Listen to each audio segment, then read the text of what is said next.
Assalamualaikum warahmatullahi wabarakatuh, sahabat sekalian. Kita dapat melihat bahwa ternyata akhirnya KPU memutuskan untuk menggelar debat Capres. Dan dilansir kompas.com telah diberitakan daftar panelis dan tema debat Pilpres Perdana 12 Desember 2023. Nah, nanti yang pengen tahu seperti apakah para kandidat Capres di dalam berbicara, mengartikulasikan gagasannya, dan relevankah apa yang disampaikan dengan jejak rekamnya, nanti bisa dilihat salah satunya melalui momentum debat Capres 12 Desember 2023. Sahabat sekalian, debat perdana calon presiden dan calon wakil presiden untuk pemilihan presiden 2024 akan digelar Selasa 12 Desember. Komisi Pemilihan Umum sudah mengumumkan panelis dan tema debat perdana itu. Sebanyak 11 panelis sudah bersedia untuk menyusun pertanyaan dengan tema yang sudah ditentukan oleh KPU.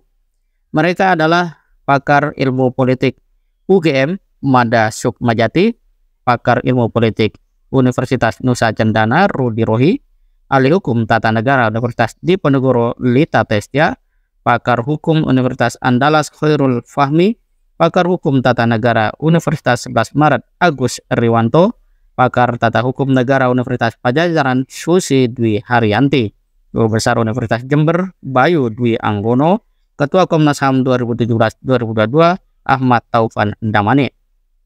Kemudian ada Guru Besar Studi Agama Universitas Islam Negeri Sunan Kalijogo Al-Makin. Kemudian pengajar UIN Syarif Hidayatullah Gun Haryanto, Dekan Visipol Universitas Gadjah Mada Wawan Masudi. Sahabat sekalian, dengan demikian gelaran debat Capres nanti akan meluncur ya, atau akan katakanlah tanda kutip berhamburan pertanyaan-pertanyaan yang menguras energi atau kecerdasan dari Capres-Capres itu. Kalau kita lihat kedudukan dari masing-masing panelis yang keseluruhannya bisa disebut sebagai seorang pakar.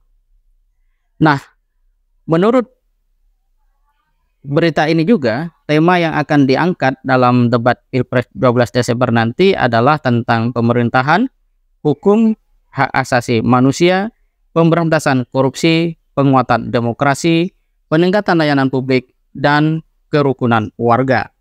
Seperti apakah sahabat kalian melihat? Apakah mereka masing-masing memiliki kemampuan memberikan artikulasi terhadap tema-tema tersebut?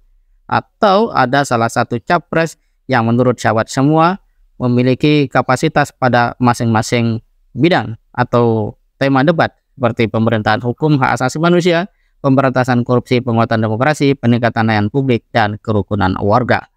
Kalau kita lihat dari basis pengalaman, hanya Anies Baswedan ya yang memiliki katakanlah jejak rekam tentang peningkatan pelayanan publik begitu.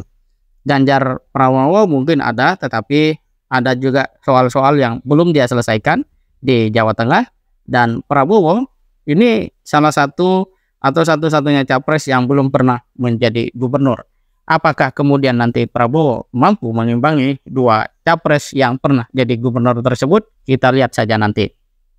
Nah, sahabat kalian, menurut Dewan Anggota Anggota Dewan Pembina Perkumpulan untuk Pemilu dan Demokrasi Perludem Titi Anggraini, debat ini penting sebagai pendidikan politik dan itu bukan gimmick.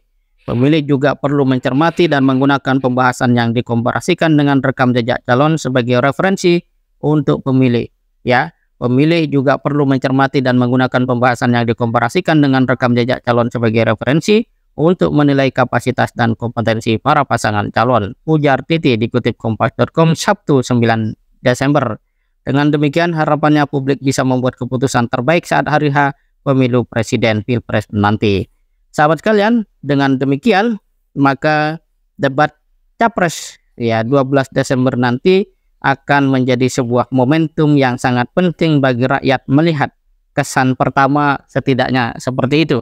Dan kalau kita misalkan hubungkan dengan buku dari Oh Suyang yang diterjemahkan dalam bahasa Indonesia judulnya Bicara Itu Ada Seninya, maka kesan yang paling mungkin publik tangkap nanti adalah pada tata cara diksi-diksi dan kalimat yang disampaikan oleh masing-masing capres. Akankah semuanya berkualitas? Kita tunggu saja nanti. Demikian, semoga bermanfaat. Assalamualaikum warahmatullahi wabarakatuh.